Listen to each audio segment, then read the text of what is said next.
हज़रत जुनैद बगदादी रदी अल्लाहुल मौला तबारक व तआला अन्हु के दौरे पाक में एक मुअज्जिन थे, अजान कह रहे थे। उस जमाने के एक मजजूब बुजुर्ग उस मस्जिद के करीब से गुजरे जिस मस्जिद पर मुअज्जिन अजान कह रहा था। उन्होंने उसकी अजान की आवाज सुनी, खड़े रह गए और जैसे उसने कहा अल्लाहु अकबर अल्लाहु अकबर, वो बुजुर्ग ने अपने पैरों को जमीन पर मारा और कहा तू जिस खुदा को पुकारता है वो खुदा मेरे पैरों के नीचे है। उस दौर के जितने मुफ्तियान किराम थे सब ने फतवा लगा दिया। सालिक थे, मजजूब नहीं थे जिन बुजुर्ग ने कहा था, इसलिए कि मजजूब पर क्या हुक्म लगेगा, लगा दिया सबने फतवा।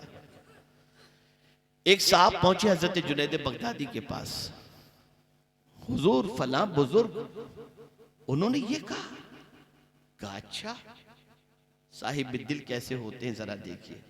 हजरत जुनैद बगदादी रदी अल्लाह तआला अन्हु ने फरमाया मुझे उस जगह ले जाओ जहां उस बुजुर्ग ने अपने पैर मारे थे और कहा था तू जिस खुदा को पुकारता है वो खुदा मेरे पैरों के नीचे है। वहां गए, जगह बताई, खोदा गया तो अंदर से ज़र्र जवाहिरात सब निकलने लगे। बुलाया मुअज्जिन को, तू क्यों अजान कहता था? वो कहता था मैं इसलिए कहता था ताकि लोग मुझे पैसा दें, माल दें। हजरत जुनैद बगदादी ने फरमाया बुजुर्ग ने इसके दिल की हालत को देख ली थी, ये अल्लाह को नहीं पुकार रहा था, ये माल को पुकार रहा था। आज क्या हाल है हमारा, कहां जा रहे हैं हम, हमारी क्या कैफियत है? ये पूरा वीरान है, खाली हो चुका है।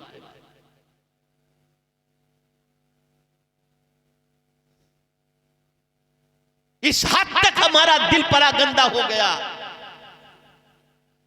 कि जिसकी कोई इंतहा नहीं। हम कह रहे हैं कि आंखों की हिफाजत करो, हाथ की हिफाजत करो, कान की हिफाजत करो, पैर की हिफाजत करो, ये सब बिगड़े कैसे?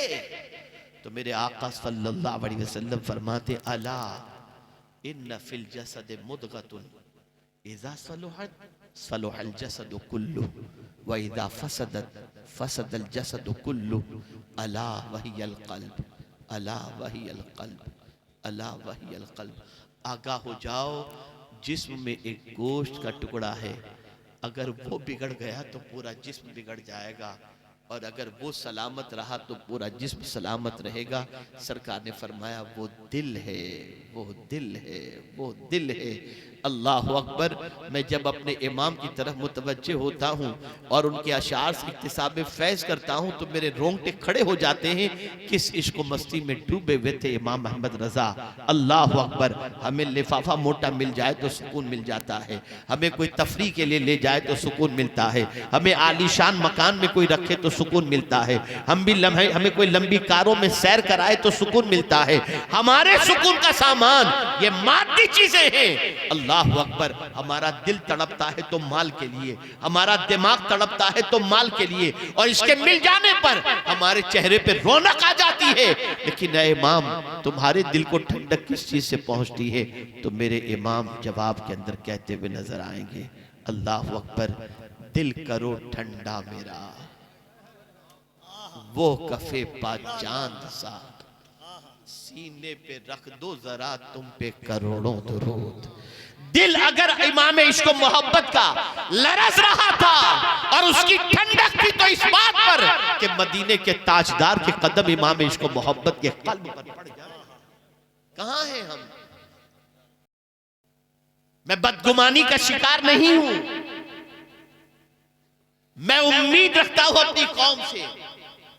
हो सकता है आज के बाद अपनी सोच को आप बदलने की कोशिश करें, आप बढ़े किताबों को पढ़ने की तरफ। छोड़ दो ये व्हाट्सएप पर अपनी पूरी जिंदगी को तबाह करना, छोड़ दो यूट्यूब के ऊपर अपने औकात को जाय करना। हो सकता है कुछ बातें सही भी हो, कुछ बातें गलत भी हो, कुरान की एक बात भी गलत नहीं है, मुस्तफा प्यारे की एक बात भी गलत नहीं है।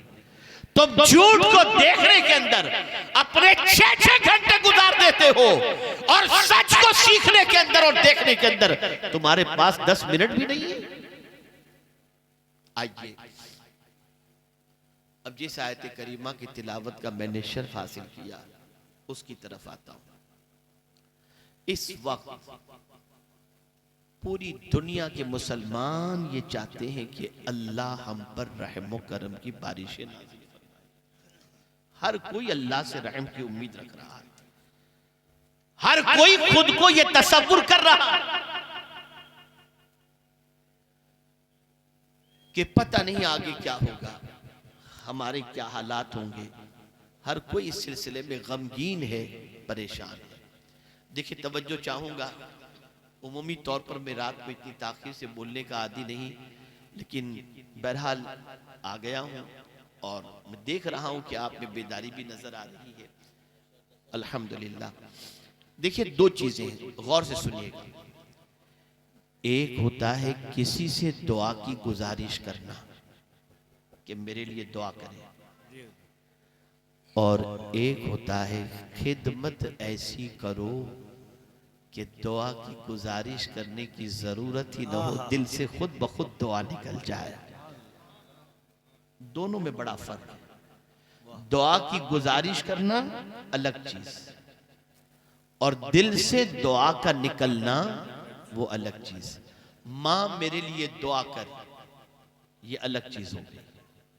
लेकिन रात को मां सो रही हो, बिस्तर पर पहुंची और मां के पैर दबाने आपने शुरू किए, मां के सर पर बाम लगाना आपने शुरू किया, मां का सर सहलाना आपने शुरू किया, मां के सरहाने पर आपने पानी रख दिया, मां की जरूरत का भरपूर आपने ख्याल किया।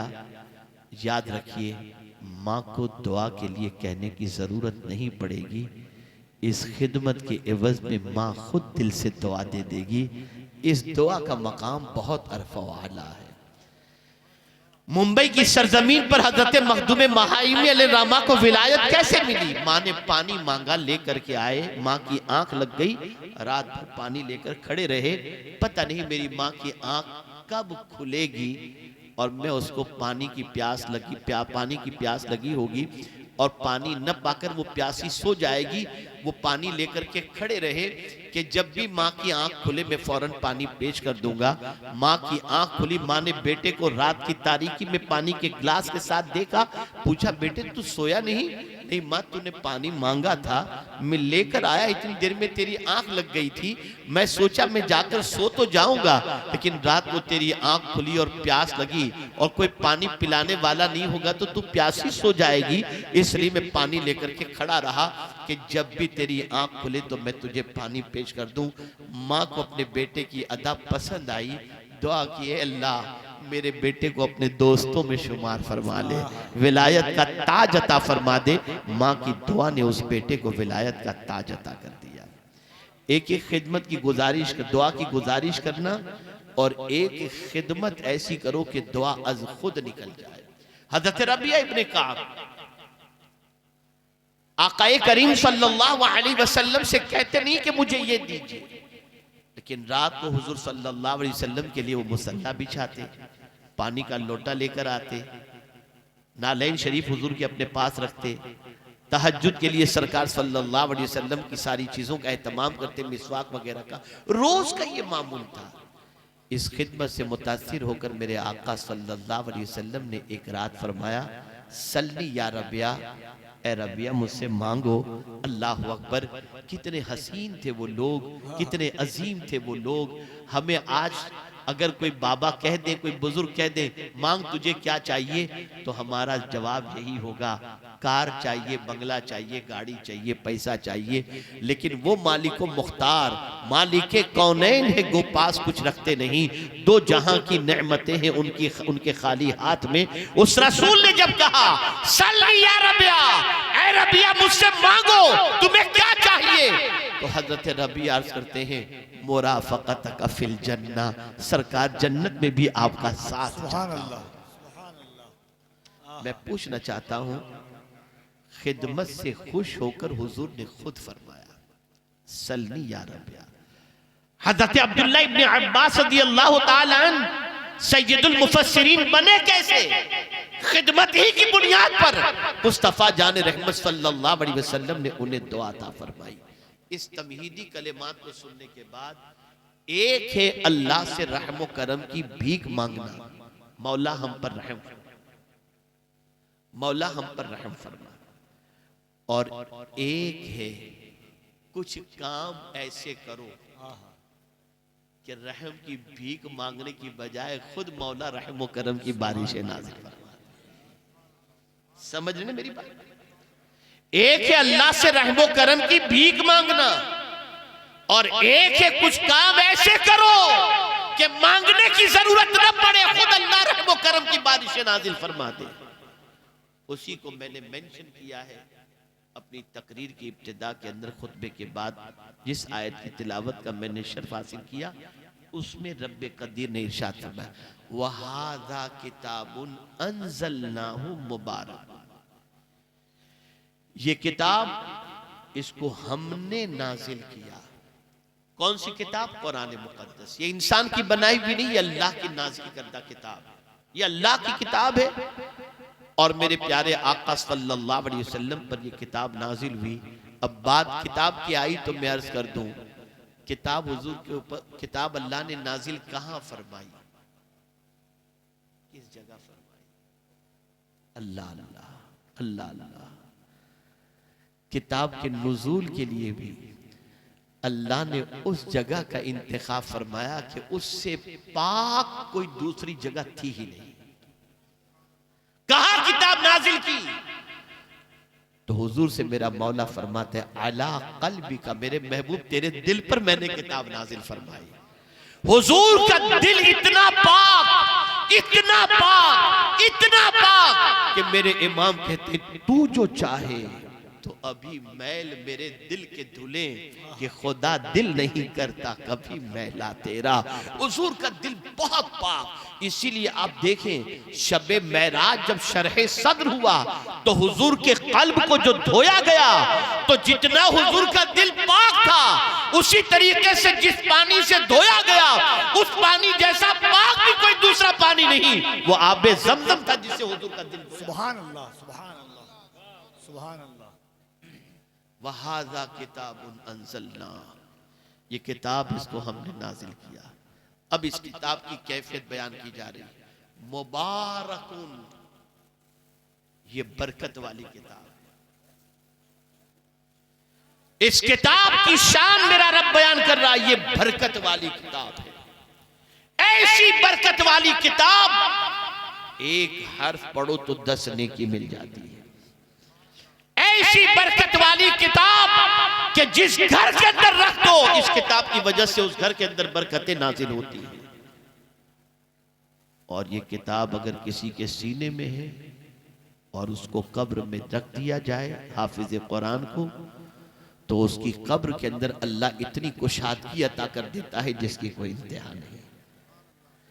और ये किताब इतनी बरकत वाली है कि कल बरोज़े क़यामत इसी किताब के पढ़ने वाले के बारे में रब फरमाएगा, इक़रा, इसी किताब के पढ़ने वाले से रब फरमाएगा, इक़रा वरफ़ा, कुरान पढ़ और बुलंदी पर चढ़। सुभान अल्लाह। ये किताब बहुत बरकत वाली किताब। अब यहां तक तो मुसलमान समझ रहा है कि ये बरकत वाली किताब है, इसलिए जहेज के अंदर पहले कुरान देता है। घर नया खरीदता है तो कुरान पहले रखता है, दुकान के अंदर कुरान रखता है। बस यहीं तक वो अटका हुआ है, इसके आगे नहीं बढ़ रहा। मेरे करीम ने फरमाया, वहादा किताबुन अंज़लनाहु मुबारकुन फत्तबिऊ, इस किताब की पैरवी करो, इस किताब की बात मानो। ये किताब जिसको हलाल कहे उसे हलाल समझो, जिसे हराम कहे उसे हराम समझो, जिससे रोके रुक जाओ, और जो करने के लिए कहे तुम कर गुजरो उसे। सुभान अल्लाह, सुभान अल्लाह। इस किताब की पैरवी करो। हमारा हाल तो ये है कि अगर हुकूमत की तरफ से एक कानून इश्यू कर दिया जाए कि मास्क के बगैर जो निकलेगा उसको इतना फाइन, तो लगा दिया मास्क। सफों के अंदर फासला रखा जाए, मस्जिद में सफों में फासला।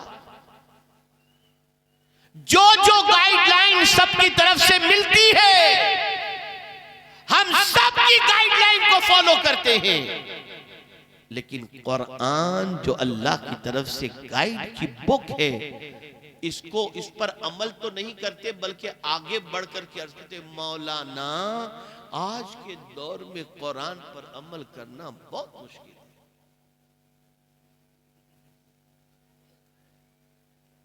तो फिर आप पर अल्लाह रहम कैसे फरमाएगा? इसलिए कि उसने तो कहा इस किताब की पैरवी करो। जब आप ये कह रहे हो कि पैरवी कर ही नहीं सकते तो रहम कहां से होगा? कहां से रहम होगा? ये किताब सिर्फ पढ़ने सुनाने के लिए नहीं है, इसलिए कि याद रखो दुनिया का कोई शख्स तुम्हें रास्ता दिखाएगा, वो सही भी हो सकता है और गलत भी हो सकता है, लेकिन इस किताब के बारे में मेरे करीम ने फरमाया इन्ना हादल कुरान यहदी लिल्लती हिया अक़वम, बेशक कुरान सबसे सीधा रास्ता दिखाने वाली किताब है। यही वजह है कि सहाबी के ऊंट की रस्सी भी गुम जाती तो वो उसे कुरान से तलाश कर लिया। हाय हाय वाह वाह वाह, ये कुरान से उनका ताल्लुक था। फत्तबिऊ, इसकी पैरवी करो। वाह इमाम आली मकाम अला जद्दिही व अलैहि सलातु व सलाम मदीने की गली से गुजर रहे थे, सवारी पर सवार है, सवारी पर सवार है। वाह कुछ गरीब मिस्कीन रास्ते के किनारे पर बैठकर सूखी रोटी खा रहे थे। उन्होंने ताजदारे करबला को देखा तो हर गरीब चाहता है ना कि कोई बड़ा हमारे दस्तरखान पर भी आकर बैठ जाए। उन्होंने जब ताजदारे करबला को निकलते देखा, सलाम पेश किया, हुजूर तशरीफ लाए ना। अल्लाह, नौजवानान ने जन्नत के सरदार सवारी से उतर जाते हैं, हाँ सवारी से उतरकर उनके साथ बैठ करके रोटी खा लेते और फिर दावत देते, देखो अब तुम्हारी भी जिम्मेदारी है, मैंने तुम्हारी दावत कबूल की, अब मैं तुमको दावत देता हूं, मेरे घर तुम सब भी आ जाओ। और यह कहकर इमाम हुसैन रदी अल्लाह तआला अन्हु सवारी पर बैठ गए, लेकिन आंखों में आंसू थे, रो रहे थे इमाम हुसैन। पूछने वाले ने पूछा कि हुजूर रोने की वजह क्या है? इरशाद फरमाते ये शुक्र के आंसू हैं। हुजूर किस बात पर शुक्र? फरमाते जब इन गरीबों ने मुझे दावत दी तो मेरे जहन के अंदर एक आयत फौरन गर्दिश करने लगी कि अल्लाह तकब्बुर करने वाले से मोहब्बत नहीं फरमाता। मैं इसलिए नीचे उतरा, इनके साथ बैठ करके खाना खा लिया ताकि मैं उन बंदों में न बन जाऊं जिनसे अल्लाह मोहब्बत नहीं फरमाता। अल्लाह ने अपनी किताब पर मुझे अमल की तौफीक अता फरमाई, इस बात पर मैं अल्लाह अज़्ज़ व जल्ल की बारगाह में आंसुओं का नजराना पेश कर रहा हूं। हम तो गरीबों को सलाम करना भी अपनी तौहीन समझते हैं। जिन गरीबों के साथ रहने के हवाले से हुजूर ने दुआ की, अल्लाहुम्मा आइनी मिस्कीना वामितनी मिस्कीना वाशुरनी फी ज़ुमरतिल मसाकीन, उन गरीबों से हमारी भवें चढ़ जाती हैं, उनको देखने के बाद हमारा तेवर बदल जाता है, ये हमारी कैफियत बन चुकी है। तो अर्ज करने का मंशा यह है कि ये किताब पैरवी का हुक्म देती है। जब तुम सुनो कि ये अल्लाह का फरमान है, फौरन उसके सामने झुक जाओ, सरेंडर हो जाओ और अल्लाह के फरमान पर अमल करने के लिए तैयार हो जाओ। अल्लाह की किताब को नजरअंदाज न करो, अल्लाह की किताब को पसे पुष्ट न डालो। फत्तबिऊ। तीसरी बात अल्लाह अज़्ज़ व जल्ल ने बयान फरमाई वत्तक़ू। आप इधर तवज्जो दें, आप इधर तवज्जो दें। ये शैतान वसवसे पैदा करेगा ताकि कान में आपके बात न पहुंचे। छोड़िए वहां जो हो रहा है, आप छोड़ दीजिए, जहां वहां जो हो रहा है उस तरफ तवज्जो मत दीजिए। मैं अल्लाह की बात सुना रहा हूं, अल्लाह के रसूल की बात सुना रहा हूं, तवज्जो इस तरफ रखें। तीसरी बात कुरान ने कही, पहली बात ये किताब बरकत वाली है, दूसरी बात इस किताब की पैरवी करो, और तीसरी बात कुरान कहता है वत्तक़ू, और अल्लाह से डरो। मौला अगर हम इस किताब की पैरवी करें, इस किताब से बरकत हासिल करें और तुझसे डरें तो हमें मिलेगा क्या? बंदे तुझे मुझसे रहम की भीख मांगने की जरूरत नहीं पड़ेगी, तो इतना कर ले लअल्लकुम तुरहमून, ताकि तुझ पर रहम किया जाए। तो इतना कर ले, फिर रहम करम की बारिशें नाजिल करना ये मेरे जिम्मे करम पर। सुभान अल्लाह, सुभान अल्लाह। तो एक होता है दुआ की गुजारिश करना, इसी तरीके से एक होता है खाली बातें करना, और एक होता है अमल करना। जब आप अल्लाह की किताब पर अमल करोगे, भीख मांगने की जरूरत नहीं पड़ेगी, मौला खुद रहम करम की बारिशें नाजिल फरमाए। ए रसूल आजम सल्लल्लाहु अलैहि वसल्लम के दीवानों, इस पर और भी बहुत सारी आयतें, लेकिन एक आयत में पेश करके अपनी गुफ्तगू को समेटता हूं। ये रहम करम के सिलसिले में एक और मकाम पर रब ने फरमाया, अतीउल्लाह व अतीउर रसूल लअल्लकुम तुरहमून। अल्लाह की इताअत करो, अल्लाह के रसूल की इताअत करो, ताकि तुम पर रहम किया जाए। अगर कोई शख्स अल्लाह की बात मानेगा, अल्लाह के रसूल सल्लल्लाहु अलैहि वसल्लम की बात मानेगा, तो रहम करम की बारिशें उस पर नाज़िल होंगी। मैं आपको समझाता हुआ चलूं, स्कूल के अंदर अगर कोई बच्चा टीचर की बात मानता है तो टीचर डंडे वाली नहीं करती। बेटा अगर बाप की बात मानता हो तो बाप मारता नहीं है। अरे नादानो, इससे तो सीखो कि बाप की बात मानो तो बाप की दुआएं मिलती हैं, टीचर की बात मानो तो हौसला अफजाई होती है। तो क्या अल्लाह और उसके रसूल की बात मानोगे तो वो रहम नहीं फरमाएगा? यकीनन रहम फरमाएगा, यकीनन वो रहम फरमाएगा। अब एक बात जो मुझे समझानी है, पूरा मैं देख रहा हूं आलमी सतह पर एक मायूसी, एक अफसरदगी का माहौल बना हुआ है। क्या होगा क्या नहीं होगा, मैं आपको एक मिसाल के जरिए समझाऊं। बस ये सॉल्यूशन है, इस सॉल्यूशन को आप समझ लो। रसूल आजम सल्लल्लाहु अलैहि वसल्लम के सामने एक शख्स अपनी मुट्ठी में कंकर लेकर, किसमें कंकर थे, पत्थर किसमें थे बोलिए, किसमें बोलिए, मुट्ठी में। मुट्ठी बंद रहती, बंद थी कि खुली थी बोलिए, बंद थी, मुट्ठी बंद थी। मुट्ठी के कैद के अंदर कंकर थे, मुट्ठी के कैद में कंकर थे। हुजूर सल्लल्लाहु अलैहि वसल्लम से पूछा गया कि मेरी मुट्ठी में क्या है, जरा बता दो। तो आका ने फरमाया, मैं बता दूं तेरी मुट्ठी में क्या है, या जो मुट्ठी में है वो बता दे कि मैं कौन हूं? तो जब कहा गया जो मुट्ठी में है वो बता दे आप कौन है, तब तो क्या कहना। तो हुजूर ने फरमाया, अपनी मुट्ठी को कान के करीब कर, और सरकार ने मुट्ठी में मौजूद कंकरियों से फरमाया, बता दे मैं कौन हूं। कंकरियों ने कलमा पढ़ा, मुट्ठी खोल दी, कंकर को फेंक दिया। नसीहत मिली, हुजूर की बात मानोगे तो जालिम के पंजों से रिहाई नसीब हो जाए। हाय हाय हाय हाय हाय हाय, अल्लाह अल्लाह अल्लाह अल्लाह, वाह वाह वाह वाह वाह वाह वाह वाह। जब तक उसने बात नहीं मानी थी, जालिम के पंजे में थी, लेकिन कंकरियों ने हुजूर की बात मानी, जालिम ने रिहाई अता कर दी। मुसलमानों, अगर तुम भी आज परेशानियों से निकलना चाहते हो तो अपना रुख मदीने के ताजदार की तरफ कर लो। जो वो कहे मान लो, दुनिया भी समझ जाएगी और आखिरत भी समझ जाएगी।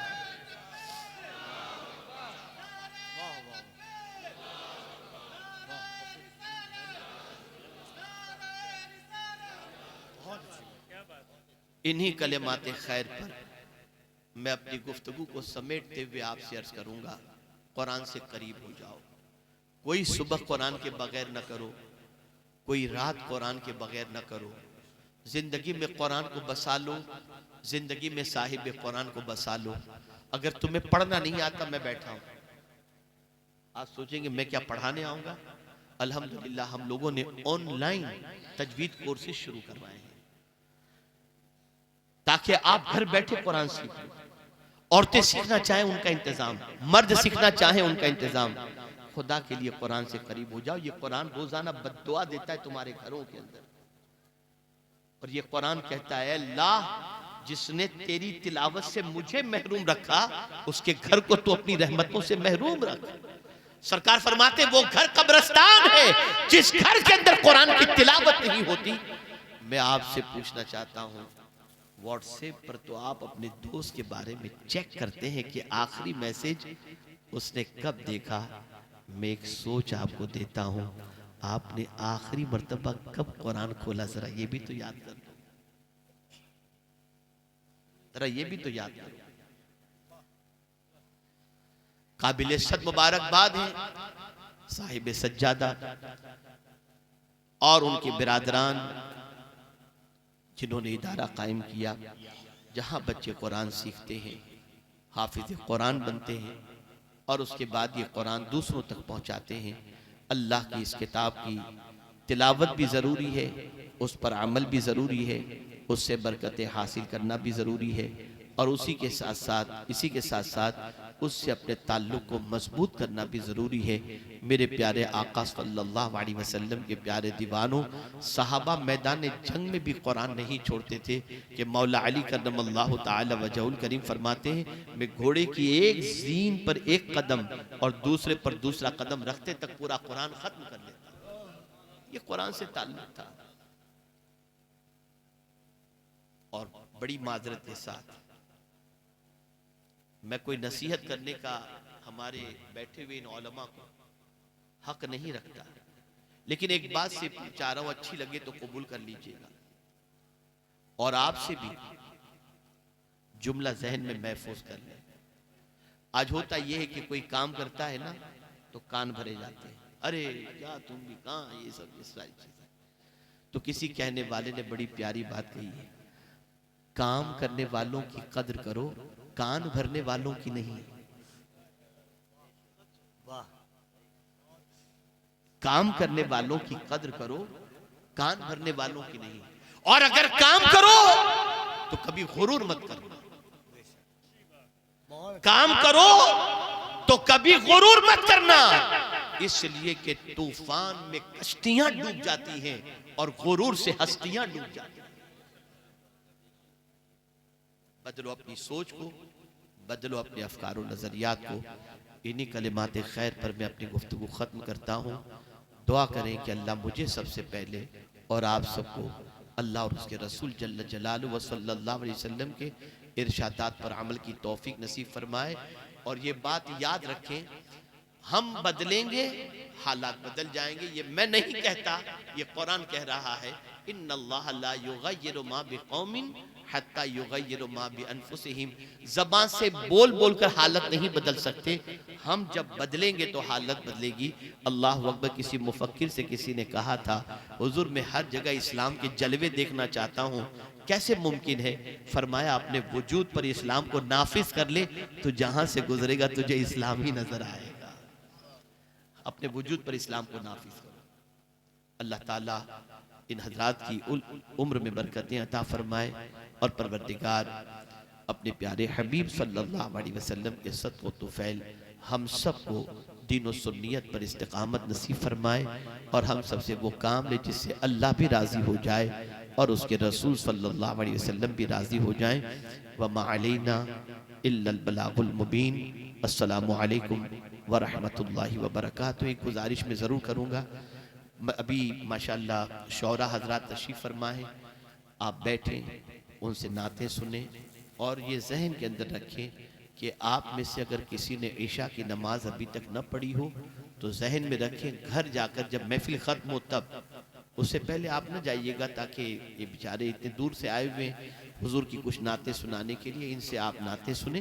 तो सुनिए, नाते सुनने के बाद जब आप जाएं यहाँ से, ईशा न पढ़ी हो तो ईशा की नमाज पहले पढ़ लीजिएगा और ऐसा हो कि फजर की नमाज कज़ा हो जाएगी तो रात भर जागिए, नमाज फजर की कज़ा मत कीजिएगा। इसलिए कि याद रखें हुजूर सल्लल्लाहु अलैहि वसल्लम ने फरमाया, ईशा और फजर की नमाज ये मुनाफिक पर भारी है, मुनाफिक पर भारी है। और मुनाफिक का ठिकाना क्या? इन्नल मुनाफिकीन फी दरकिल अस्फल मिनन नार। तो इन चीज़ों का ख्याल करें। मैं उम्मीद करता हूं कि आप ज़रूर अपनी अपनी जगह बैठे रहेंगे और आगे के प्रोग्राम को मुशाहिदा फरमाएंगे, मुलाहिजा फरमाएंगे।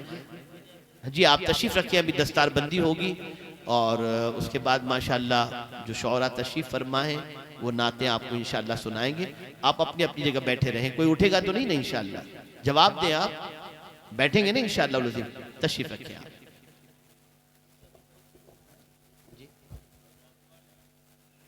आप दस्तार